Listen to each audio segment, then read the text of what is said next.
어머니께서 남긴 유산. 김홍식. 나는 어머니의 학력을 알지 못한다. 옛날이고 시골에 살았기에 아마도 초등학교도 다니지 못하셨을 것이다. 하지만 삶의 지혜와 세상의 일처리가 학식 많은 어느 누구보다도 훨씬 뛰어나신 것을 보면 지혜와 지식은 확실히 별개라는 생각을 하게 된다.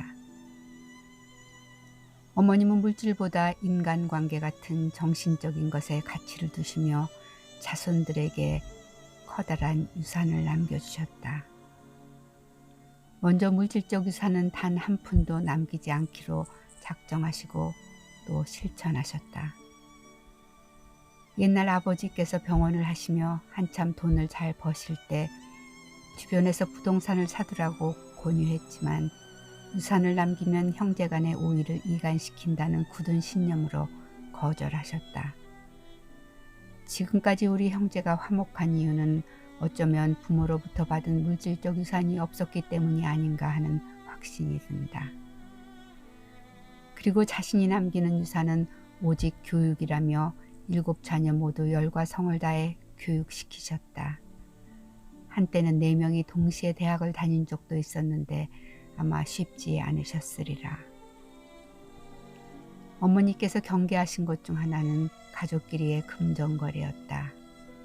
야박하게 들릴 수도 있겠으나 돈이 개입되면 형제간 우위에 문제가 생긴다는 투철한 철학을 가지고 계셨다. 돌아가시기 얼마 전에도 유언처럼 자신의 장례 후 단 1불이라도 남거든 멕시코 선교에 전액 헌금하라고 하셨다. 선교 헌금에도 관심이 많으셨지만 돈으로 형제간에 생기게 될지 모를 문제를 염두에 두신 것이다. 돌아가시기 전에 남은 돈이 없게 하려고도 하셨다. 딸보다 며느리를, 아들보다 사위들을 늘 먼저 배려하셔서 며느리를 부르실 때면 항상 처녀때 이름으로 다정하게 부르셨다. 고령에도 수십 명 손자 손녀 이름과 생일을 꼭 기억해 챙기시니 사랑받는 인기 할머니셨다. 어머니의 가장 큰 특기는 손대접이었다. 그것도 우리가 받은 큰 유산이다. 주는 것이 받는 것보다 복이 있다. 과도히 아껴도 가난하게 될 뿐 구제를 좋아하는 자는 풍족하여질 것이요. 이와 같은 성경 말씀을 깊이 새기고 몸소 실천하셨다. 친척이나 이웃을 찾아다니며 베풀고 나누는 일이 평생 몸에 배어 있으셔서 집엔 손님이 끊이질 않았다. 식사 때면 우리 가족 9명까지 30명 정도가 늘 함께 식사했다. 6.25 전쟁 때는 큰 가마솥에 밥을 지어 마당에 돗자리를 깔고 피난민 행렬을 종일 먹이셨다. 거지가 많던 시절 병원 집에 가면 밥을 얻어 먹을 수 있다는 소문에 우리 집에는 늘 거짓대가 만원이었다. 어머니 가족은 6.25 전쟁 때 지방 반공 청년단장 가족이라고 하여 친정 식구 8명이 하루아침에 자식들 보는 앞에서 공산당에 의해 대창으로 찔려 학살당하는 고통을 당하셨다. 그래도 씨는 남겨놓는다며 살려둔 어린 세 조카들을 어머니는 집으로 데려와 우리와 같이 키우셨다. 딸만 5인 집에 맞딸이던 나의 아내는 17세 때 아버지가 돌아가시고 2년 후에는 어머니마저 돌아가셨다. 둘째에 고아가 되고 동생들마저 먹여 살려야 되는 소녀 가장이 된 것이다. 그녀를 어머니도 좋아하셨지만 결혼 문제엔 난색을 표하셨다. 표면적인 이유는 그녀 어머니가 그때만 해도 유전이라 인식되었던 폐결핵으로 돌아가셨기 때문이라고 하셨다. 하지만 아마도 어린 내 동생을 내가 책임져야 하지 않을까 하는 염려 때문이었을 것이다.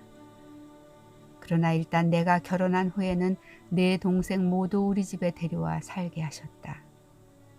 당시에는 대수롭지 않은 당연한 일로 생각했지만 아마도 대한민국 천지에 그런 시어머니는 없을 것 같다.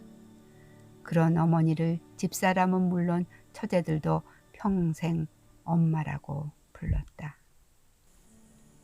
며느리에게 딸들의 흉어물을 털어놓으실 정도로 딸보다 가까이 대해주시고 사랑해주셨던 어머니, 그리고 시부모님을 나보다 더 걱정하며 애틋해했던 아내를 보면 고부간 사이는 피차하기 나름이라는 생각을 들게 한다. 미국에 6남매가 있었지만 노령에도 어머님께서는 자식 신세 지는 것을 거절하고 독립생활을 하셨다. 뇌졸중으로 쓰러지신 후에는 8년을 양로원에 사셨는데 그때는 6남매가 요일별로 당번을 정해 돌보고 일요일은 손자들이 당번을 정해 돌보아 드렸다.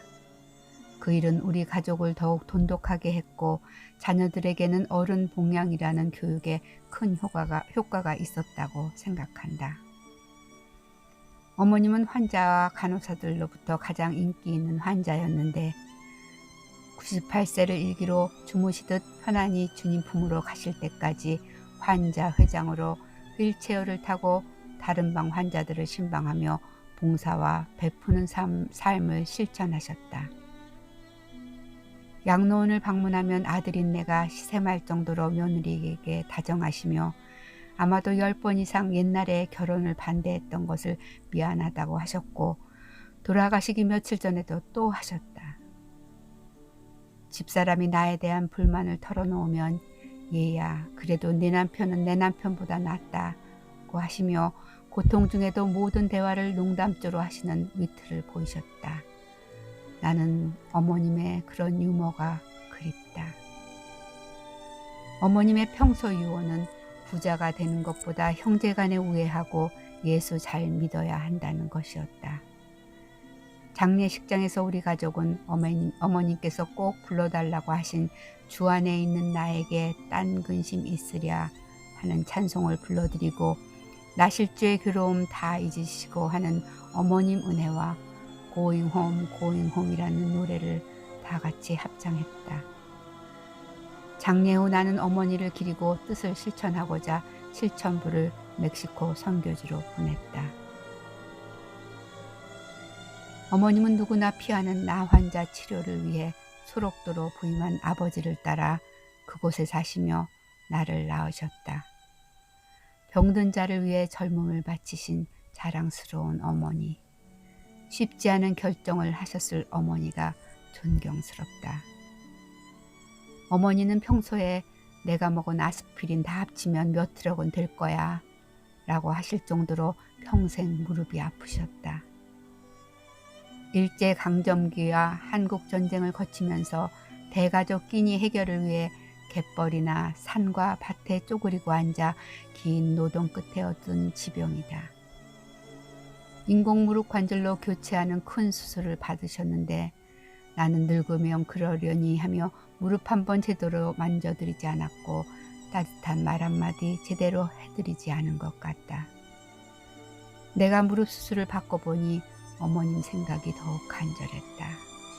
아들 아닌 의사로라도 수술 자국 자주 만져드리며 따뜻한 말씀 한번 제대로 못하고 보내드린 것이 후회스럽다. 엄마 사랑해요. 고마웠어요. 살아계셨을 때 또 세상 떠나시기 전에라도 왜 이 간단한 말을 해드리지 못했던 것일까? 만일 그랬다면 어머니께서는 얼마나 기뻐하셨을까? 어색하고 숫기 없는 성격 때문에 때를 놓친 것에 대한 미안함과 후회는 어머니가 가시고 난 후에야 비로소 그 큰 빈자리를 의식하며 뒤늦게 가슴앓이를 한다. 마음이 중요하지 말이 꼭 필요하겠냐던 평소 내 말이 덫처럼 내 마음을 올가맨다. 베품과 나눔을 유산으로 남겨주신 어머니. 나는 탈북자 돕는 일에 몰두하며 내 자식들도 어머니의 유산을 물려받도록 본이 되려고 오늘도 노력하고 있다.